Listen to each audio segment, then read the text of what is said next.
matatizo yake mpaka umauti unamkuta. Pia pengine aliwahi kuzungumza naye kabla umauti kumkuta, alipata kuzungumza naye kitu gani? Tuko na Imelda Mtema. Dada, pole na msiba. Asante, tupole wote kwa sababu Watanzania wote wamempoteza Tanzania mwenzao, wamempoteza mtu alikuwa anamfahamu, mashabiki wamepoteza mtu ambao walikuwa wakimfuatilia kwa karibu kutokana na tatizo alikuwa kwa kumsumbua. Okay.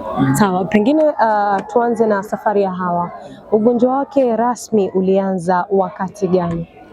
Hawa ameumwa sasa hivi takriban miaka 8, lakini ulianza tumbo linauma, mara akapata stroke, yani aliparalyze, wakahangaika akapona.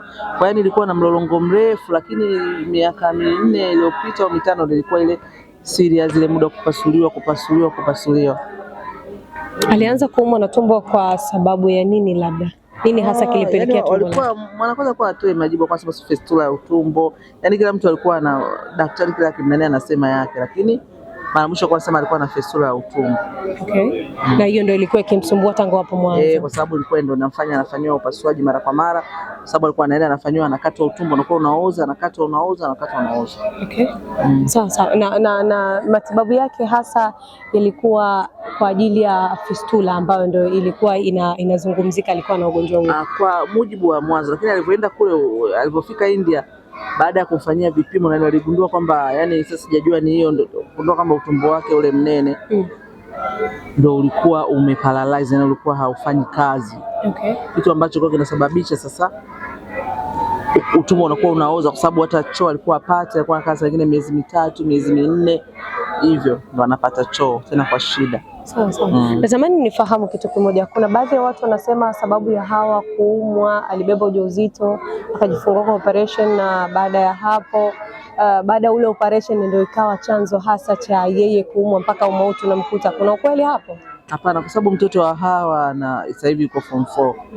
Na maana ungeangalia ni muda mrefu, na Hawa kaumwa tu miaka 8 na mtoto wake sasa hivi yuko form 4. Kwa hiyo hapana, yeye alizaaga tu mtoto wake vizuri. Okay. Na mtoto msichana tu mkubwa yuko form 4 sasa hivi. Okay. Sawa. Tungependa sasa tufahamu, unakumbuka mara ya mwisho ulienda mpaka India, ulifunga safari ukaenda kule, hali ya Hawa ambao ulimkuta nayo na ile ambayo ilitoka nayo hapa nyumbani Tanzania ilikuwaje? Hawa kwa kweli nilipofika, hali yake alikuwa anaendelea vizuri sana, na akaniambia katika ile kipindi chote tumehangaika, sasa hivi Imelda nimetoboa. Mungu amenipa tena nafasi na kama yani kufa sifi tena. Basi tulikuwa tunaongea, na nikaa najaribu sana kumdadisi kwamba unaona kuna utofauti wote toka ulivyofanya operation zile zote, na yeye akasema kuna utofauti mkubwa.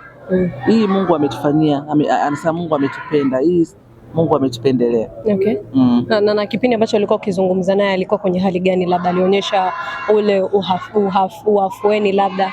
No, alikuwa kwenye hali nzuri, alipendeza sana, mpaka nilikuwa namwambia yani unapendeza. Nikamwambia hivi, wewe weupe wa India? Ananiambia hamna, tunaona hata mimi sipaki mafuta. Wewe mwenyewe ndio umekuja hapa unaniambia baki paka mafuta hata miguuni, lakini sipaki mafuta, sipaki chochote. Kwa hiyo yani alikuwa tu amekuwa mrembo sana. Mimi nimeenda nikasema nikawa namtania, ngambia ukifika tu pale airport ya Dar es Salaam unakutana na maua na pete pale ya uchumba. Akawa anacheka, kwa tunataniana tunacheka. Okay. Na alikuwa anaendelea vizuri kwa sababu tulikuwa sasa tunaweka muziki, tunaimba, tunacheza, tunakumbuka nyumbani. Yani ilikuwa yani sio mtu ambaye kwamba useme kwamba huyu umauti utamkuta muda wote. Okay. Na natamani pia nifahamu neno la mwisho ambao ulipata kuzungumza naye kipindi ambacho mnacheza, mnaongea, mlikuwa mnakumbuka nyumbani. Na kama nakumbuka nilipata nafasi ya kuona video zenu za pamoja mkiwa mnaongea, alikuwa akiwa analia. Nini hasa kilikuwa kinapelekea awe analia ikiwa tayari alishakuwa na afueni ya afya yake? Hawa ni mtu wa hisia. Kulia kwake ni kulia kwa hisia. Yaani akiwa anaongea kitu labda kushukuru, labda kama Imelda umenifanyia hivi, anapata zile hisia ya kulia. Lakini si kwamba alikuwa analia kwa hisia sana. Okay. Na tulikuwa tunakumbuka tunafanya tumchezo. Sio tunaangalia kitu gani cha msiba. Akasema wewe ukifa ndio utalia mpaka unagala. Yaani alikuwa tu anaongea. Anakuambia kama nakuona yani unagala chini unagala. Basi tulikuwa tunataniana. Okay. Lakini haikuwa ni kwamba mtu unaona kwamba hii kwamba eti kwa sababu anasema hivi anaumwa pale. Akasema wewe tena unaonekana wewe nikifa wewe utalia, kama anakuona utalia wewe. Basi akawa anasema natamani nirudi Tanzania, tufanye yale mambo tulioahidi, tufanye vitu ambavyo tumesema tutafanya, maana hawa walikuwa na ndoto nyingi, yani sio mtu ambaye alikuwa anakata tamaa sema atakufa hivi, alikuwa na ndoto nyingi. Anasema ni mimi hapa nitakuja kuwa mtu mwenye hela sana. Okay. Mimi ngoja tu nimalize nitakuja kuwa tajiri, lakini tuko jua kile kuwa na ndoto nyingi, yani mpaka mwenyewe unashangaa. Yani mwingine angesema labda sitaki kuanza maisha kwa sababu ya ugonjwa na upitia, lakini hawa alikuwa na ndoto nyingi, alikuwa na utofauti. Sawa. Sawa. Imeda, tumeanza kukuona muda mrefu ukiwa unampigania Hawa, lakini pia tumekuona kwenye safari ya India na huko ndiko ambako mauti umempata Hawa. Hebu tukumbushe kidogo namna mlivyojuana na Kalin, lakini pia maisha ya huko India yalikuweje mpaka siku ambayo umepata taarifa ya kwamba amefariki, ikiwa wewe tayari umerudi unamsubiri aje, lakini ndo hawezi kuja kiwa mzima. Hawa alipoenda India alikuwa anaendelea vizuri, na uzuri ukakutana na wadada ambao ni Watanzania wanaishi kule. Walikuwa wanamsaidia sana kwa karibu kama dada yao. Na wale wadada walikuwa yani kiukweli, yani Mungu awazidi kuwa awajalie, yani kwa sababu walikuwa wanamsikiliza Hawa, kwa sababu walikuwa wanapenda, nataka unipikie noodles, anapikiwa, anasema nipikie kwanza wali, anapikiwa leo mkanilie basi samaki. Kwa hiyo unakuta yani, lakini bado wale walikuwa wanaenda hawachoki. Na hiyo ilikuwa tunaona kwa sababu ya kupona, anapata appetite ya kula kila kitu. Kwa hiyo anakula kidogo, anakula kidogo, anakula kidogo. Anaweza kala baadaye nipasheni kile chakula changu. Kwa hiyo ikawa hivyo. Kwa hiyo ni mtu ambaye alikuwa ana appetite ya kula, alikuwa yuko happy, mnaongea hivyo. Safari yako wewe na Hawa marehemu ilianzia wapi? Mlijuana vipi? Ilianza rasmi alipokuwa anaumwa ama ilikuwa? Yani tulikuwa, mimi nilikuwa ni mtu nafahamu naye anafahamu, lakini tulikuwa hatuko karibu kabisa. Okay. Yani kama hivyo unakuta na mtu mnasalimiana ananijua, lakini hatukuwa kuwa karibu kabisa. Wote tulikuwa tunakutana kwenye vitu mbalimbali, lakini hatukuwa karibu kabisa. Zaidi tumeanza kuwa karibu wakati Hawa anaumwa, ndio ile kwenda kumfanyia interview. Naye alikuwa akiwa na shida ataniambia hivyo, kwa sababu alikuwa ameshanizoea, ameshanifanya kama dada, ameshanifanya mtu wa karibu. Hata mtu akiwa anamuuzi atakwambia Daimelda na shida, naomba nisikize, naomba unisaidie hivi. Anaweza kaniambia shida yake, anaweza akalia, yani kwa na vitu vingi. Okay. Nakumbuka kuna siku moja nilikuja hapa nyumbani nikamkuta hayupo, na alikuwa ameniambia nije. Sio alikuwa ameuzika nini, mwenyewe kama ameondoka. Sasa mama yake akaniambia Daimelda, hebu ongea naye kumwambia unaondoka uji tena. Basi nikamwambia Hawa nimefika nyumbani kwenu haupo, na tumeahidiana, kwa sababu alikuwa apokee simu. Nikamtumia kwenye simu ya rafiki yake alikuwa nayo. Nikamwambia mwambia mimi nimekuja nyumbani hayupo na ninaondoka, sirudi tena. Akapiga simu akasema Daimelda please nakuja sasa hivi dakika 2 niko hapo mlangoni. Na kweli dakika ngapi akaja. Mama akasema afadhali ngoja nije nikaongee naye. Basi maana sio yalizika nini. Okay. Ni kitu gani bado kinaendelea kubaki kama kumbukumbu kwako kutoka kwa Hawa? Hawa alikuwa msichana mwenye roho nzuri sana. Watu ambao wa nje labda hawamfahamu. Hawa alikuwa hata kama yeye hana hii nguo atakupa wewe vae ya baki. Okay. Kwa hiyo alikuwa ni msichana, yani wenyewe familia yake wanamjua ni shangazi. Kama ni shangazi, ni shangazi wa pekee. Kama mama mdogo, ni mama mdogo wa pekee. Yani hawa watoto wadogo zake, watoto wa kaka zake, yani wale wanamwona kama almasi. Kwa hiyo Hawa alikuwa ni mtu mwenye roho nzuri sana, yani sana, sijawahi kuona. Na hiyo kila mtu ukimuuliza atakwambia ana roho nzuri mno. Okay. Ameacha watoto wangapi? Mtoto wake mmoja. Na mume? Hajawahi kuolewa. Okay, sawa. Natamani pia nifahamu ili kabla ya mauti kumkuta alikuwa anatarajia kurudi nyumbani Tanzania siku hii ya leo. Ina maana alikuwa akianza safari pengine mpaka kesho angekuwa tayari ashaingia Tanzania. Ulipata nafasi ya kuzungumza naye labda? Nimezungumza naye juzi, mimi nilikuwa nimeenda Bumbuli. Okay. Akanipigia simu.